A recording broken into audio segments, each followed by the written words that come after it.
जोबोद दुखुनांथाव खौरां रायजोफोर। हारिमु मोजां मोनग्रा बर' सावथुन मुलुगाव गुबुन गुबुन फावजों गावखौ सिनायथि एबा फाव खालामनानै सिनायथि होबोनाय बिथां रामसिं गल्ला बिथाङा गसाइगाव बिन्नाखाथायाव मोनसे गारिनि जाब्रबथायजों गोब्राब एक्सिडेन्ट जानानै दङ। दायो बिथाङा गसाइगाव सिभिल हस्पिटालाव दङ, ट्रिटमेन्ट लागासिनो दङ। बिथांखौ दा ट्रिटमेन्ट खालामनायाव गोबां रांनि गोनांथि जादों, बेनिखायनो बिथाङा गोबां रायजो राजाफोरनाव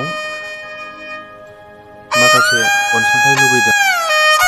आरो बेनि सायावनो मोनसे बिराद दुखुनांथाव बाथ्राबाव लोगोफोर, बिथां रामसिं गल्लाखौ ट्रिटमेन्ट लाबाय थानाय समाव बिथांनि अनजालि बिसिया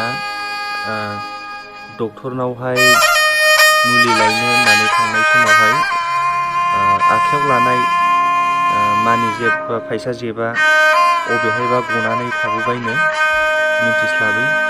दा बिथांनि आखाइयाव थाइसेबो रां गैला। बेनिखायनो बे भिडिअखौ साफ्रोमबो मोननाय बायदि बयबो शेयार खालाम, बिथांनि न'खराव जाहाथे सान्थिया फैफिनथों।